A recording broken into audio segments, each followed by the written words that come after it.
আমার নাম প্রিয়া। আমি ছোটবেলা থেকে একজনকে খুব ভালোবাসতাম, আর তার নাম ঈশান। আমরা দুইজন ছোটবেলায় প্রাইমারি স্কুলে একসাথে পড়তাম। তখন ভালোবাসা মানে পুতুল পুতুল খেলা। ওর পুতুলের সাথে আমার পুতুলের বিয়ে দিতাম। তখন ও রোজ আমাদের বাড়িতে আসতো। এইভাবে পুতুল খেলার মাধ্যমে আমাদের মধ্যে খুব ভাব হয়ে গেল। দেখতে দেখতে 18 বছর কেটে গেল। ঈশানকে এই 18 বছরেও আমি বলে উঠতে পারিনি।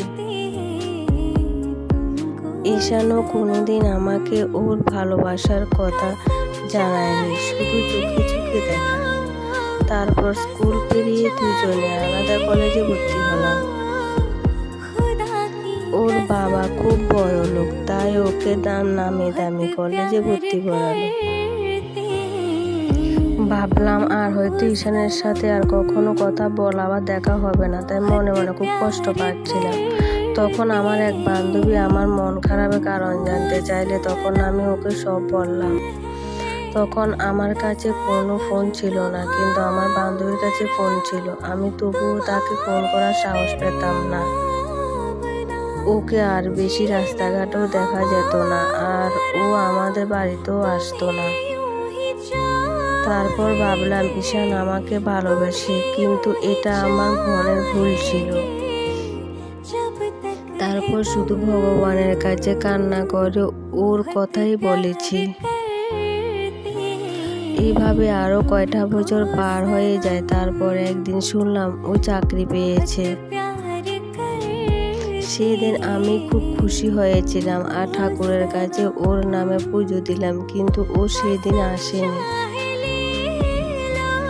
সেদিন আমি ওদের বাড়ির সামনে গিয়েছিলাম, কিন্তু ওকে দেখতে পাইনি।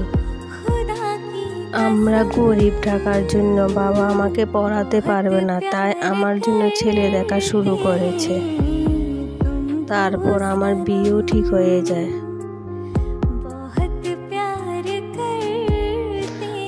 আর মনের কষ্ট মনে রেখে চোখের জলে বালিশ ভিজাতাম। তারপর থেকে ঈশানকে নিয়ে স্বপ্ন দেখা বন্ধ করে দিই, কিন্তু ওকে কিছুতে ভুলতে পারি না। বসে বসে ভাবতাম ছোটবেলাটা যদি আবার ফিরে আসতো ভালোই হতো। আমার বিয়ের আর 1 মাস বাকি। এমন সময় আমাদের বাড়িতে ঈশানের আগমন ঘটল। আমি তো ঈশানকে দেখে অবাক। ঈশানের দিকে তাকিয়ে চোখের জল চলে এলো। ঠিক একইভাবে ঈশানও আমার দিকে তাকিয়ে আছে। মনে হচ্ছে যেন ওই চোখ দুটো আমাকে কিছু বলতে চায়। ঈশান আমাকে কংগ্রাচুলেশন বলে চলে যাচ্ছিল। এমন সময় হঠাৎ আমার দিকে তাকিয়ে আমাকে জড়িয়ে ধরে কান্না শুরু করে বাড়ির সবার সামনে। কারণ আমার বান্ধবী ঈশানকে বলে দে আমি সেদিন আনন্দে আত্মহারা হয়ে যায়। ভগবান হয়তো আমাকে সব সুখ দিয়ে দিয়েছে। এরপর আমার বিয়েটা ভেঙে যায়। ঈশানের বাড়ির লোকও আমাকে মেনে নেয়। এরপর বিয়ের তোড়জোড় শুরু হয়। বিয়ের 1 মাস বাকি। হঠাৎ আমাকে যেতে হয় হাসপাতালে। ডাক্তার আমাকে ভর্তি রাখে আর মিথ্যা কথা বলে আমার জ্বর হয়েছে। কিন্তু আমি বুঝতে পারি আমার অন্য কিছু হয়েছে, কারণ আমার শরীরে নানান রকমের সমস্যা হয়। ঈশানও কিন্তু আমার সাথে ছিল। ও আমাকে বোঝায় ছোট্ট একটা অপারেশন হবে, ও ঠিক হয়ে যাবে। আমার কিডনি খারাপ হয়ে যায়, অনেক টাকা দরকার। আমার বাবার গরিব, তো এত টাকা ছিল না। তখন ঈশান আমাকে দেবদূতের মতো খেয়াল রাখে। হাসপাতালের বেডে বসে ভাবলাম সবার কপালে সুখ সয় না, ঠিক তেমনই আমার কপাল।